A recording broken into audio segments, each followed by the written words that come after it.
अस्सलाम वालेकुम guys, my name is woolly ओएमडी वाला। आज हमारे साथ एक गेस्ट हैं हाशिर भाई। थैंक यू हाशिर भाई for joining the podcast invitation.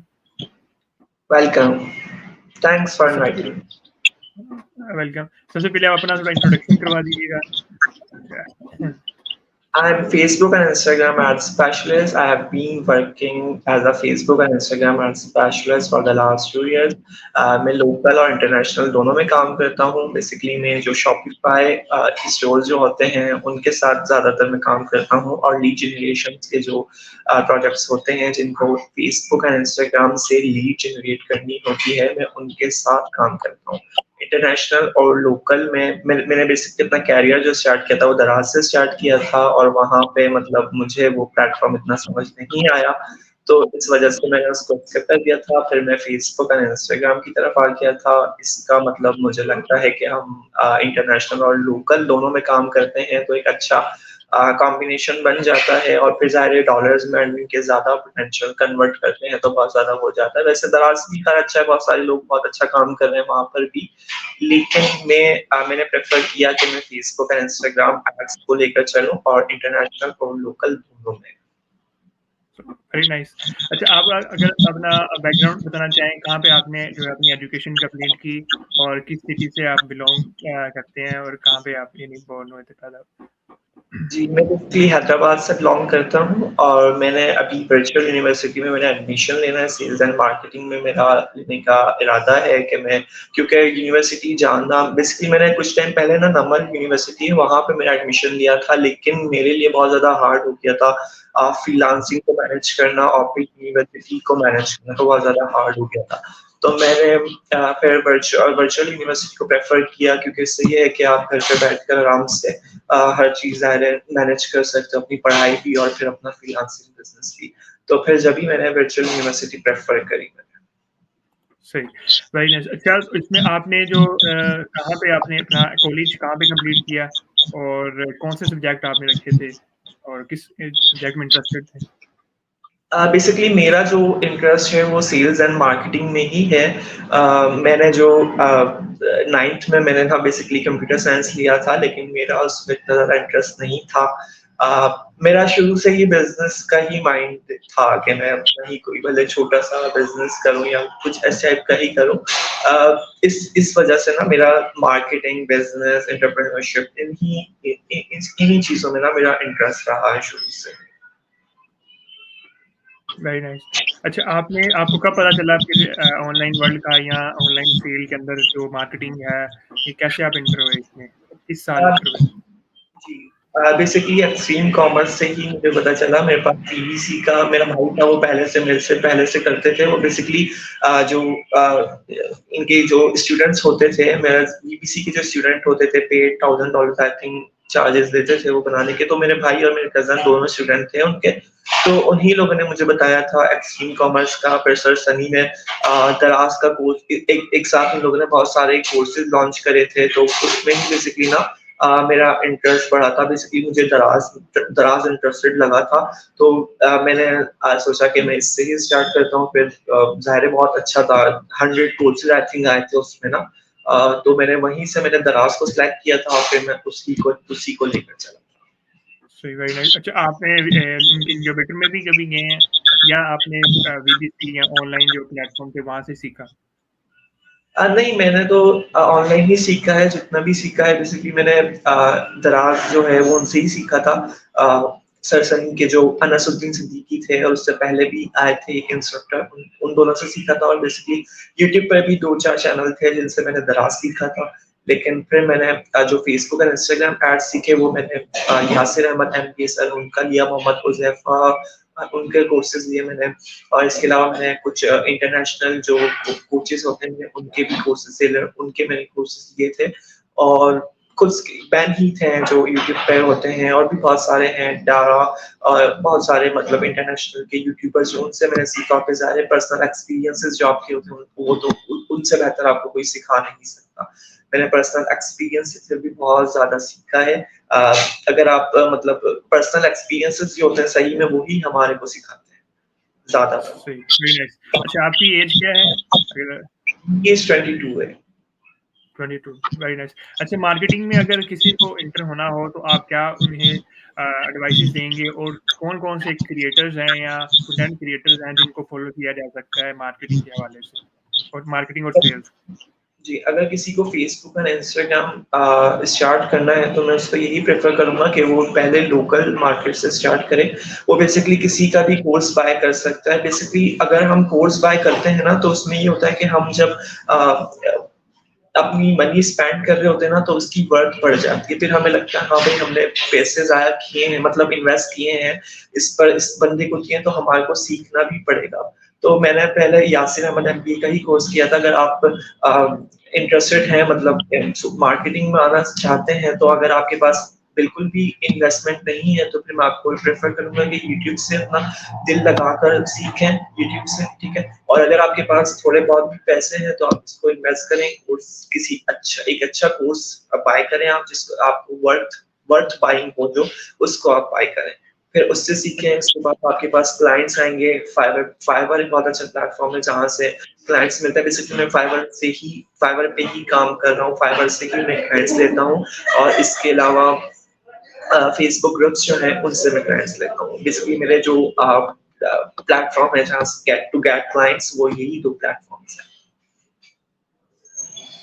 सही, वेरी नाइस। अच्छा आप क्या रिकमेंड करेंगे कि स्किल्स में जो है वो नॉलेज लाइक कोर्सेज़ से इम्पोर्टेंट है या प्रैक्टिकल एक्सपीरियंस से बंदा सीखता है? तो अ, दोनों में से क्या चीज़ें ठीक रहेंगी? जी, देखिए दोनों ही इम्पोर्टेंट हैं। स्टार्ट तो हमारे को ना ज़ाहिर है कोर्स से ही करना पड़ेगा कि हम किसी अच्छा कोई क्रिएटर हो जिसका हम कोर्स बाय करें। तो ठीक है ना, उससे हमारे को एक आइडिया हो जाता है कि किस तरीके से चीज़ें वर्क करती हैं। ज़ाहिर है अगर हम खुद से ही मतलब अगर आपको कुछ भी ए भी नहीं पता, फेसबुक मार्केटिंग का एफ भी नहीं पता और आप चले गए क्लाइंट्स की कैंपेन रन करने तो ज़ाहिर है वो बिल्कुल भी सैटिस्फाई नहीं होगा।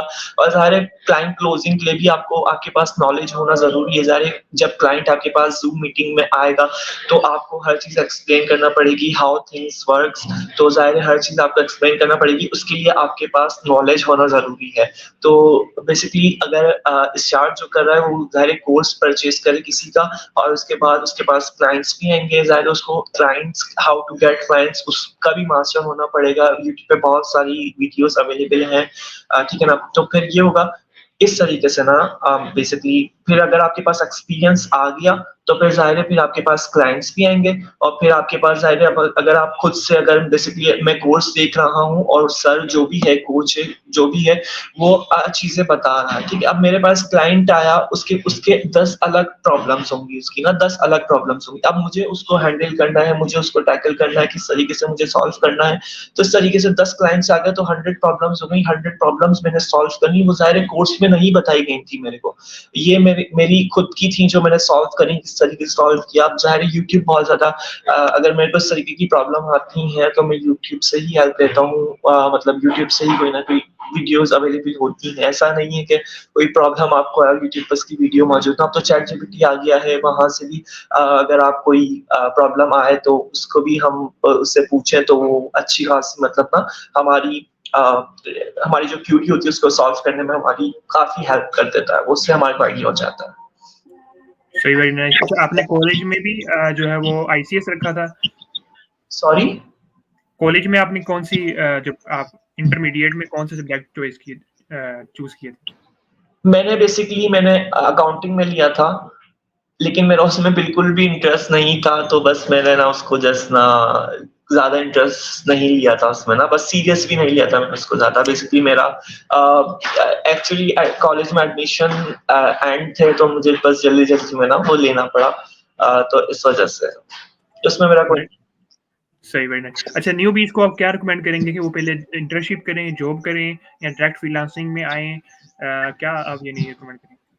देखिए अगर कोई न्यूबी है तो अगर उसको कोई इंटर्नशिप अपॉर्च्युनिटी मिलती है तो वो ज़रूर लेनी चाहिए। इंटर्नशिप से ये होता है कि आप एक्सपर्ट्स के साथ काम कर रहे होते हैं, तो आपको 10 चीज़ें और पता चलती हैं। ज़ाहिर है जो एक्सपर्ट्स के साथ आप जब बैठते हैं, वो आपको सिखाते हैं, तो बहुत ज़्यादा फ़र्क पड़ता है। अगर अगर मैं खुद से करूँगा किसी क्लाइंट के साथ काम, तो ज़ाहिर है मेरे पास कोई एक्सपर्ट मेरे साथ नहीं होगा, है ना? तो ये होता है कि अगर आप किसी एक्सपर्ट के साथ काम कर रहे हैं, फिर ज़ाहिर है वो गाइड भी आपको करेंगे क्योंकि उनका खुद का वो अकाउंट उनके क्लाइंट्स के अकाउंट होंगे, वो ज़ाहिर है वो नहीं चाहेंगे उनके क्लाइंट्स उनके पास से जाएँ, तो वो हमारी पूरी हेल्प करेंगे, ठीक है ना? ज़ाहिर है आपको पैसे नहीं मिलेंगे, इंटर्नशिप होगी, लेकिन इट्स टोटली वर्थ। तो ज़रूर आपको इंटर्नशिप करनी चाहिए और उसके बाद ना अगर आपका जॉब वाला माइंडसेट है, तो फिर आप जॉब करें, अदरवाइज़ फ्रीलांसिंग की तरफ आ जाएँ।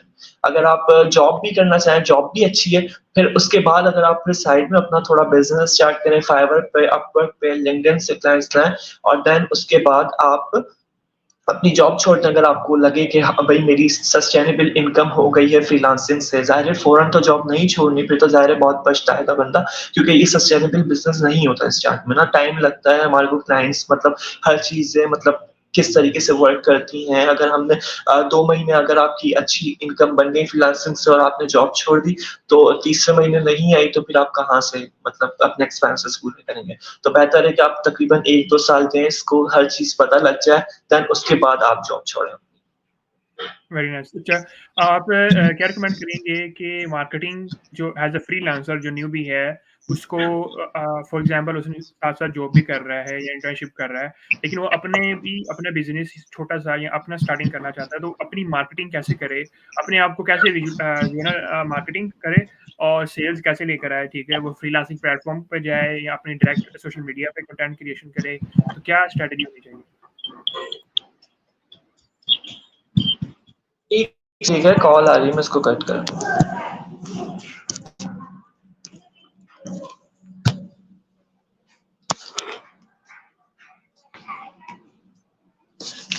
जी, आप अपना क्वेश्चन रिपीट करेंगे प्लीज़? मैंने ये कहा था कि अगर कोई बंदा इंटर्नशिप वगैरह कर रहा है या जॉब कर रहा है या स्टूडेंट है यानी कोई कॉलेज या यूनिवर्सिटी में है, तो अगर उसने फ्रीलांसिंग में अभी डिसाइड कर लिया कि मैंने ये स्किल सीखनी है। अब उस स्किल को मार्केटिंग करने के लिए उसकी मार्केटिंग कैसे करे, क्लाइंट कैसे लेकर आए? लाइक वो प्लेटफ़ॉर्म में जाए फ्रीलांसिंग प्लेटफ़ॉर्म पे या रिमोट जॉब फाइंड करे या अपनी मार्केटिंग सोशल मीडिया प्लेटफ़ॉर्म से या कौन-से तरीकों से सेल्स और मार्केटिंग कर जी, देखिए अगर अगर न्यूबी है तो सबसे बेहतरीन और बेस्ट प्लेटफ़ॉर्म वो फाइवर है, फाइवर से अच्छा प्लेटफ़ॉर्म और कोई भी नहीं है न्यूबी के लिए ना। आपको जो जॉब्स होती हैं वो भी आपसे कुछ ना कुछ रिक्वायरमेंट्स माँगती हैं, ठीक है ना? अगर आप लो बजट क्लाइंट्स जो होते हैं स्टार्ट में आपको वो भी मिल जाते हैं। अगर आप उनके साथ काम करें तो उनको ना क्लोज़ करना कंपैरेटिवली ईज़ी होता है किसी कंपनी में जॉब लेने के लिए। लेकिन अगर आपके पास अच्छा एक्सपीरियंस आ जाए और आप जॉब करना भी चाहते हो तो फिर आप जॉब भी कर सकते हैं।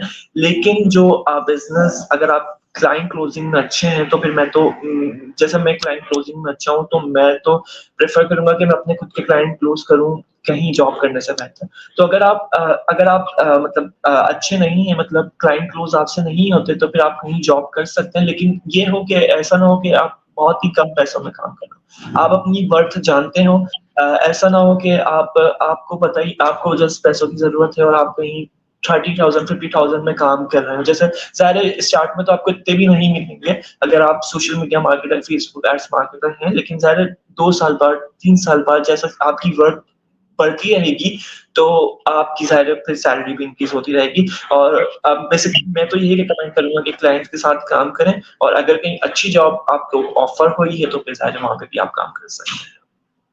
Very nice. अच्छा, एक और क्वेश्चन कि अहमदाबाद में जो क्या ख़ास चीज़ है यानी फूड वाइज़ या इंडस्ट्री वाइज़ कौन-सी इंडस्ट्री है यानी इकोनॉमिकली वाइज़ अहमदाबाद के अंदर? सॉरी मैंने आप क्वेश्चन रिपीट करेंगे अपना?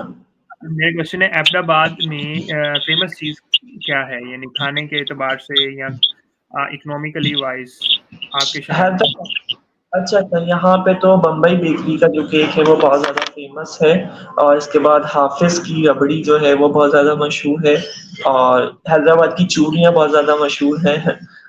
ये 3 चीज़ें अच्छा, एक और ज़्यादातर इंडस्ट्री कौन-सी है लाइक काम के एतबार से? कौन-सी इंडस्ट्रीज़ हैं अहमदाबाद में?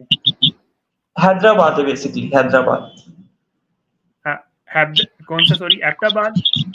हैदराबाद, हैदराबाद। अच्छा, हैदराबाद, ठीक है हैदराबाद।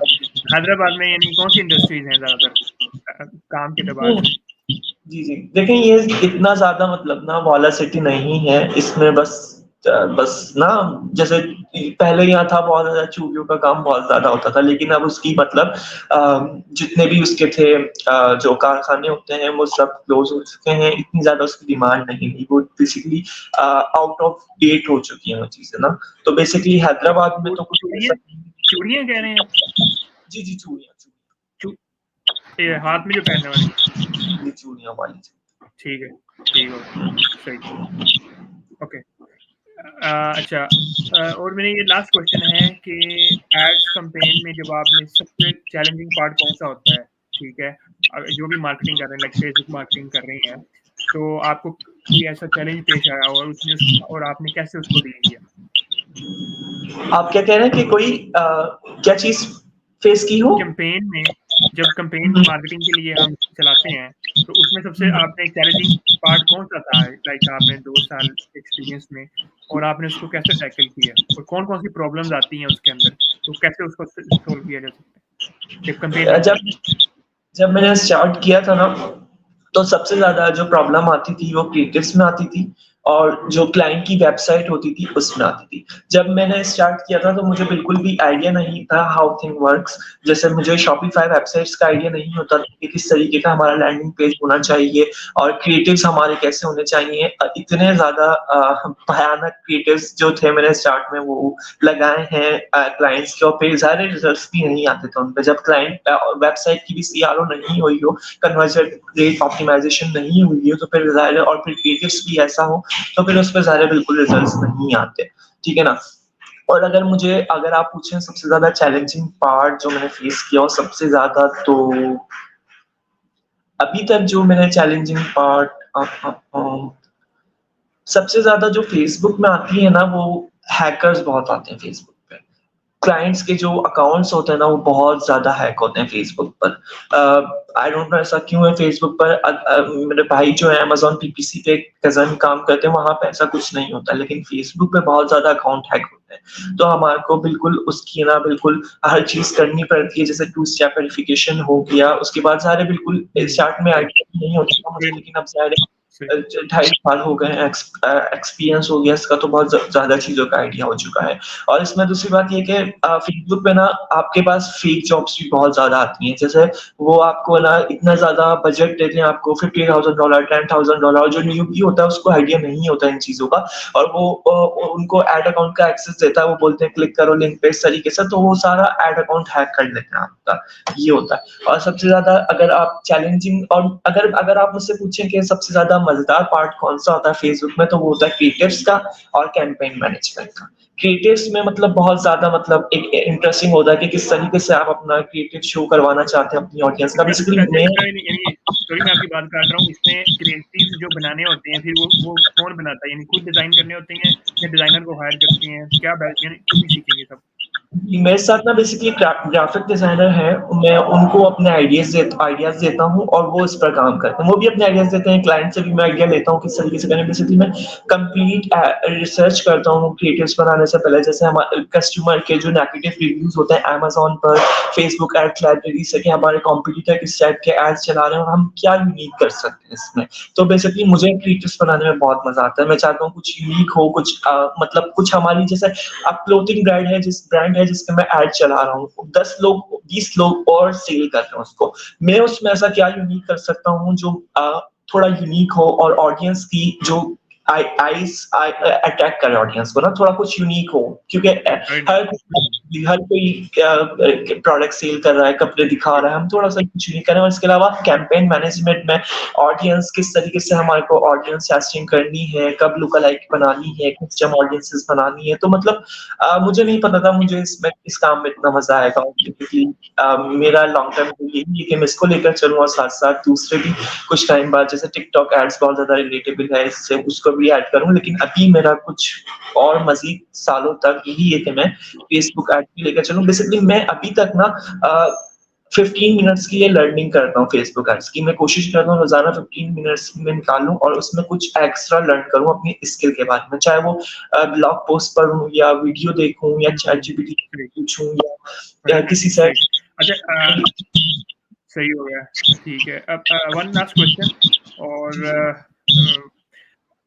इसमें मैंने ये पूछना था कि like other than technical skills freelancing के अंदर कौन-कौन सी सॉफ्ट स्किल्स जो है वो ज़रूरी होती हैं फ्रीलांसिंग में? फ्रीलांसिंग में technical skill sorry? Technical skills के साथ-साथ सॉफ्ट स्किल्स लाइक कौन-कौन सी इम्पोर्टेंट होती हैं? लाइक एक तो ना कोई भी स्किल सीखने के बाद कौन-सी स्किल्स ऐसी हैं other than technical skills like communication skill या बिज़नेस या व्हाटएवर वो कौन-सी इम्पोर्टेंट है जो आपको लगता है कि इम्पोर्टेंट है फ्रीलांसिंग में? देखिए, सबसे ज़्यादा तो ना बेसिक एथिक्स जो होते हैं वो आपको सीखना ज़रूरी है। कम्युनिकेशन बहुत ज़्यादा ज़रूरी है और इंग्लिश जो आपको कहनी है क्लाइंट के आगे, कौन से वर्ड्स आपको नहीं कहने हैं, कौन से कहने हैं और क्या कहना है, कब कहना है, बहुत ज़्यादा इम्पोर्टेंट है। Basically communication is the key. अगर आपकी कम्युनिकेशन बहुत ज़्यादा अच्छी है, सॉफ्ट स्किल बहुत ज़्यादा अच्छी है, तो आप क्लाइंट को क्लोज़ कर पाएँगे। भले अगर आपकी स्किल्स अच्छी नहीं है, लेकिन कम्युनिकेशन स्किल्स अच्छी हैं, तो आप बिल्कुल क्लाइंट को क्लोज़ कर पाएँगे। कम्युनिकेशन बहुत ज़्यादा इम्पोर्टेंट है और लोग बस मैंने ऐसे लोग भी देखे जिनके पास बहुत ज़बरदस्त स्किल्स हैं लेकिन उनके पास कम्युनिकेशन नहीं है, तो उनके पास क्लाइंट्स भी नहीं होते। तो बेसिकली अगर आप अपनी स्किल सीख रहे हैं तो उसके साथ कम्युनिकेशन पर भी काम करें, बेसिक एथिक्स सीखें बिज़नेस के और इंग्लिश जो बेसिक होती है क्लाइंट अगर ज़ूम मीटिंग का आपको कहे तो कैमरा आपको ओपन करना है और इंग्लिश के कैसे आपको कौन से वर्ड यूज़ करने हैं, कब क्या यूज़ करना है, कब क्या दिखाना है, कब क्या शो करवाना है, हर चीज़ मैटर करती है। वेरी नाइस, सही। थैंक यू हाशिर भाई 21 मिनट्स हो गए ऊपर, सॉरी फॉर दैट 20 मिनट्स का था, लेकिन ये थैंक यू। इंशाल्लाह फिर कभी अगर हुआ तो पॉडकास्ट करेंगे किसी पर्टिकुलर टॉपिक पे। तो what's your feedback about the podcast?